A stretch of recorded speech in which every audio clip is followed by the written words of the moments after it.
A black CIA agent gets cuffed mid-operation by the very people she was protecting. She sat low in the seat, one hand on the steering wheel, the other cradling a phone that wasn't recording or dialing, just a decoy. The sun had started its descent over Savannah, Georgia, casting a warm orange light across the neat rows of homes in the Sandfly neighborhood. To anyone passing by, Kesha Delaney looked like just another woman waiting on a friend, maybe checking her messages. But Kesha wasn't here to chat or catch up. She was watching the cream-colored house on the corner porch, lights off, blinds halfway drawn, 2 cars in the driveway, but nobody had gone in or out in over an hour. Her informant said the suspect was holed up inside, possibly armed, definitely paranoid. The guy had ties to a domestic arms network she and her team had been tracking for 6 months. Her job: confirm presence, don't engage, call it, and if anything moved, that's all. No backup, no vest, no badge showing, just a rental car and nerves sharp enough to cut steel. She took a slow sip from a cold coffee, the kind that tasted like cardboard but kept her grounded. Her eyes flicked between the windshield and the side mirror. Still nothing. The whole street looked frozen in time. Kids had stopped playing, lawn sprinklers had clicked off. It was too quiet, but she liked that. Silence meant control, silence meant no surprises until the dog barked. She looked left. A middle-aged woman was standing in her yard, one hand shielding her eyes from the sun, the other gripping a leash. Her small dog was yapping at Kesha's car like it had seen a ghost. Kesha didn't move, didn't blink, but the woman took a few steps forward, clearly trying to make sense of who this person was and why she hadn't moved in over 30 minutes. Kesha lowered her eyes. She knew that look: the longer you sit in a place people don't think you belong, the more dangerous it gets. She didn't need to be told that that woman, whoever she was, turned and walked back inside, her phone pressed tight to her ear. Kesha's stomach dropped. She leaned forward, adjusted the mirror. Her heartbeat stayed steady, but her breath caught. She knew that call wasn't about her dog, it was about her, but Kesha couldn't leave, not yet. The target was still inside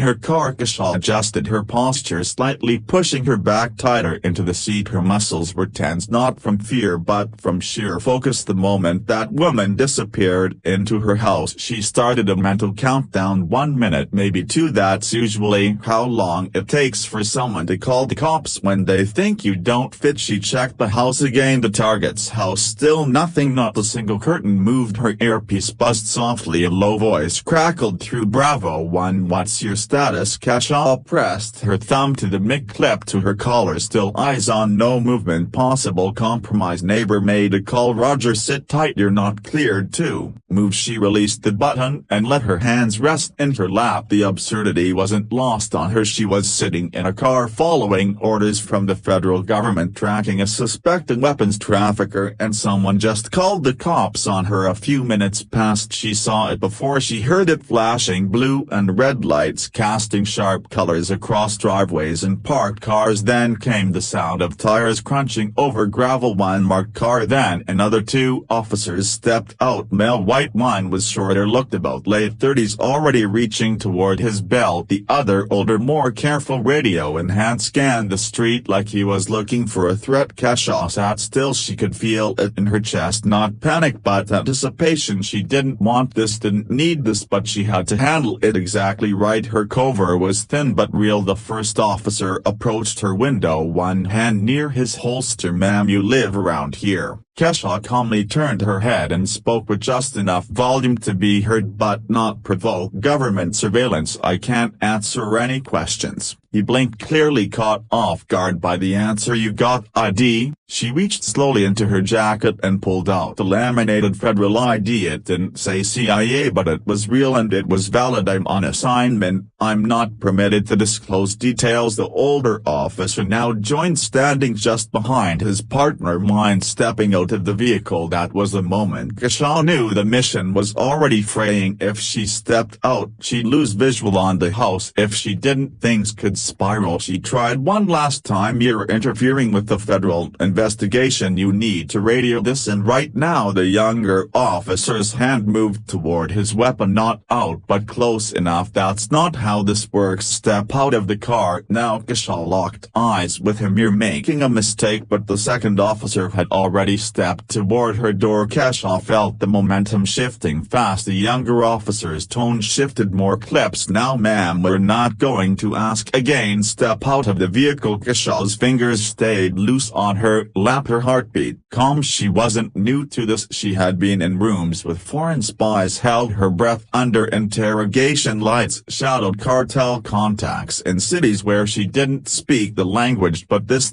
was different, because this time her enemy didn't know they were looking at an ally. I'm not resisting, she said, but I can't move without compromising an active op. You need to call this and ask for Deputy Director Leo Evans. Passcode Echo 93 Delta. The older cop paused. He looked at the ID dot again, looked at her, and then stepped aside to radio dispatch. But the younger one didn't like the stall. Get out of the car now. Keshaw didn't move. I'm telling you. He opened her door. Out of the car, he shouted. She put one foot out slow, then the other, hands visible, palms open. Keep your hands where I can see them. They are. Turn around. She hesitated. That was all it took. In one swift motion he reached for her arm, twisting it behind her back, pushing her chest toward the hood of the car. Hey, the older cop shouted, stepping forward. Stand down. I haven't cleared this yet. But it was too late. Her cheek pressed cold against the metal. Her shades had fallen, and for the first time her full face was exposed, sweat beading at her brow, her jaw clenched tight. Keshaw didn't scream, didn't fight. She endured. The younger officer barked toward us. You got weapons on you. I'm a federal agent. Let go of me. Yeah, funny how that works. The older cop ran back to the squad car, holding the mic tight to his mouth. He wasn't yelling. That was the real sign of urgency. He knew now something wasn't right. He was trying to keep it quiet. Keshaw looked up and saw the neighbor, the woman from earlier, peeking through her blinds, hand over her mouth. Another face popped up next to her. Maybe her son. Both of them watching like it was some TV episode, not someone's life. She was cuffed now, sitting on the curb, hands behind her back, shoes scraping against the sidewalk. The younger cop was pacing, trying to stay in control of a situation he clearly didn't understand. The older one was on the radio, voice low but words picking up speed. Keshaw tilted her head up just slightly. The suspect's house, still no movement or weight. The curtain shifted just for a second. She knew that meant he had eyes on her, maybe even a camera watching from inside. Now the whole op was compromised, and he knew someone was watching him. The SUV would be coming soon, but time had already run out. But before the older cop could finish his radio call, the sound of tires sliding across pavement cut through the heat like a blade. The unmarked SUV screeched into view, dark gray and wide, like it meant business. It didn't slow until the last second. The doors popped open before the engine even stopped. Out stepped Director Leo Evans, tall, gray at the temples, suit wrinkled from a long flight. His face was tight with fury, but his voice was ice. He flashed a badge so quickly it felt like a slap releaser. Now the younger officer stepped back instinctively. Who? Evans didn't look at him. He looked straight at Keshaw, still sitting cuffed on the curb, dust clinging to her sweat. You good?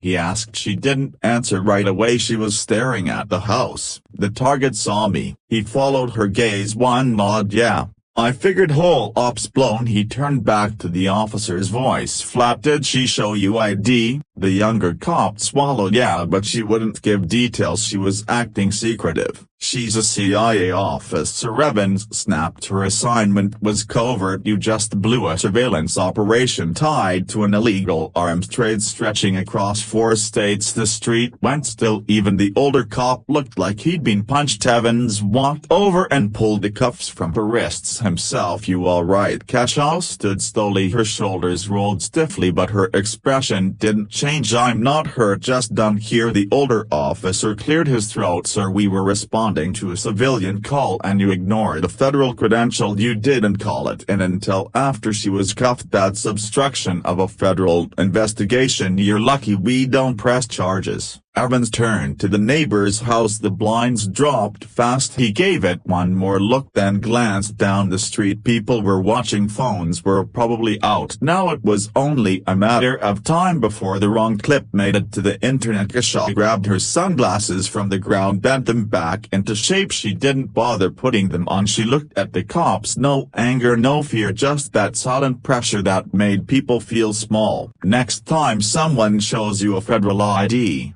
she said quietly, "you listen before you reach for your cuffs." But just as she started walking toward the SUV, the radio on the older cop's shoulder crackled and the dispatcher said something that made them all freeze. "Dispatched to Unit 47, be advised, suspect just fled the premises on foot, black male, late 30s, possibly armed, last seen running northbound toward Truman Park." Everyone froze for half a second, then chaos. Evans spun toward Kesha. "Did you see him leave?" "No," she said, "but he saw me get cuffed." That was the window. The younger cop looked stunned. "Wait, that house Evans shot him?" "A look that could melt steel." "Yes, the one you parked in front of like you were delivering pizza." Kesha was already moving. She opened the SUV, yanked out a small tactical bag and strapped on her radio earpiece. "I'm going after him. I know his face. You two stay out of my way." She started running, not a full sprint but fast enough to close ground without losing control. She cut across the neighbor's lawn, jumped a low hedge and made for the alley behind the houses. The sun was lower now. Shadows were growing longer. It was harder to see clearly. Her shoes kicked up bits of gravel as she moved. A flash of movement ahead. She paused, listened, then another sound, a clatter, maybe a trash can lid falling. Could have been deliberate, could have been panic. Either way, it was him. She kept her steps quiet as she crept toward the sound. Her hand hovered near her belt, but she didn't draw. Not yet. She wasn't here to kill anybody, just to catch him. But then a figure dashed from behind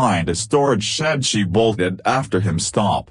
she shouted. He looked back, eyes wide, ducking under a low-hanging tree branch. He was fast, too fast. If he hit the street, she'd lose him. She needed to slow him down. "Freeze, federal agent." No response. She reached into her belt and threw a small flash beacon toward the curb, timed for just as he turned the corner. It burst with a loud crack and white light, enough to disorient but not injure. He staggered. That was all she needed. She lunged and tackled him against the fence hard. They both hit the ground, her knee pressing into his back. He struggled for a second, but she already had his wrist pinned. "Try it again," she growled. "And you're going to wake up in a hospital bed." He cursed under his breath, spitting into the grass. Footsteps pounded in behind her. The older cop, now trying to redeem himself. "You got him?"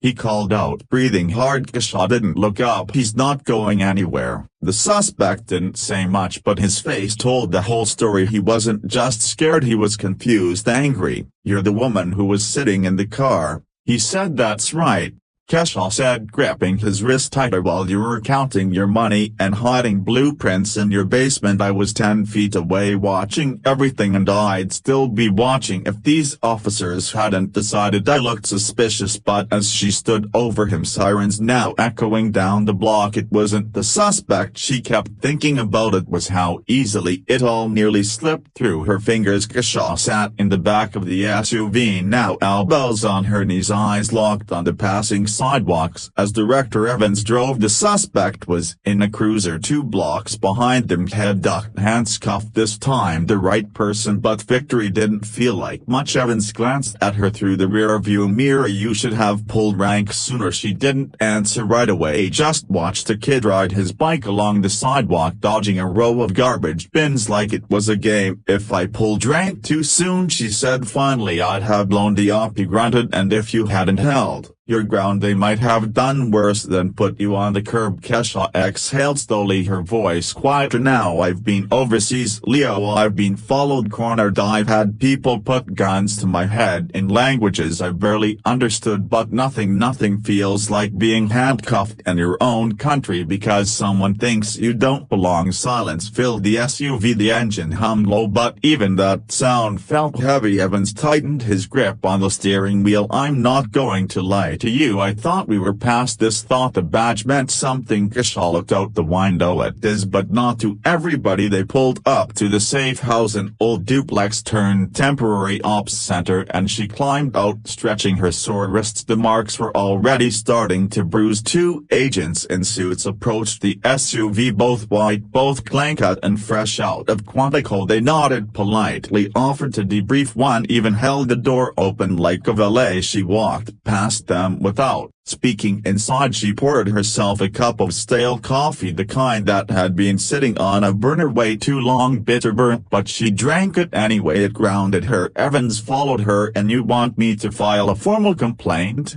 Kesha shook her head. No point. It would get buried under standard procedure and miscommunication. They'll say it was a tense situation, that they were responding to a concerned citizen, that they acted in good faith. He leaned against the counter. And do you good with that? She looked up at him, the lines under her eyes deeper. Now I'm used to it. Doesn't mean I'm good with it. He nodded slowly. Then Kesha asked something she hadn't asked in years. You ever think about leaving this job? Evans gave a tired smile. Every week, but I stay because if I leave, who takes my place? Some guy who doesn't understand what it's like walking into a room and having to prove every single time that you belong there. She stared at him for a second. Yeah, that's why I stayed too. But just as she turned to leave the kitchen, one of the new agents stepped into the room with a file and a question that would change everything they thought they knew about the mission. The agent held up the folder, his eyes wide. We found something, he said, handing it over from the laptop. We pulled out of the house. Evans opened the folder, flipping past receipts and coded emails until he hit the single sheet. His face changed. Kesha leaned over. It wasn't just a local operation. The man they caught was part of a much larger ring, shipping illegal weapons not just across states but to militia cells preparing for coordinated attacks. Multiple targets, multiple cities, schools, community centers, churches. One address stood out, a small church in Fayetteville. She'd visited at once. Her godson had been baptized there. This was real, she muttered. Worse than we thought. Evans looked up, jaw tight. Kesha, if you hadn't stuck around, if you'd left when that woman called, they would have moved everything by morning. She finished for him and nobody would have stopped them. The room was quiet again, but not the kind of silence that weighs you down. It was the kind that makes you realize how close you came to the edge and how different things could have been. She sat down and rubbed her wrist. The bruise was spreading now. Her skin didn't just hurt, it remembered. I was 5 minutes away from being another viral video, she said softly. Another headline they'd forget about in a week. Evans sat across from her. Instead, you saved lives. You saved a lot of lives. She nodded. But the pride didn't come easy. Across town, two officers sat in a squad room quietly reviewing their body cam footage. Neither of them spoke. They didn't have to, but they saw the moment Kesha was cuffed. The way she never resisted, the way they assumed it all looked different now, not just through the lens of hindsight but through shame. The younger one, Officer Green, finally broke the silence. I didn't see it, he said. All I saw was someone parked in the wrong place. Didn't even ask why she was there. The older cop, Mason, gave a quiet grunt. That's the problem, he said. We didn't ask, we just moved. Across the street, the neighbor who made the call stood on her porch now. She hadn't left her house since the incident. She held a cup of tea untouched and watched her son ride his bike down the driveway. He looked over at her. Mom, is that the lady from yesterday? She didn't answer, just watched the horizon. Finally she whispered, mostly to herself, she was protecting us and I called the cops on her. Back at the safe house, Kesha stood and stretched. I should get some rest, she said. I've got a flight to DC tomorrow. Evans raised an eyebrow. Are you sure? You just caught the biggest break in 6 months. She gave a half smile. I have done my part. Time to pass the baton. He nodded. You ever want to stop doing this? I wouldn't blame you. She looked back at him. But if I did, who takes my place? She walked toward the door, her steps slow but certain. Her job hadn't been to make people comfortable, it was to protect them, even the ones who feared her, especially them. She opened the door and stepped out into the late evening air, and no more flashing lights, no more questions, just her, a city she didn't belong to, and a mission nobody saw coming, but that was okay. She never needed credit, she just needed the truth to matter, because sometimes the person you're afraid of is the one keeping you alive, and sometimes the hero isn't the one with the gun, it's the one who stayed calm, stood firm, and never stopped doing the right thing even when no one believed her. If you've watched this far, ask yourself this: who do we protect, and who do we protect against? Speak up when it matters, question your instincts, because silence and assumptions almost cost lives. Like, share, and leave a comment if this made you think twice.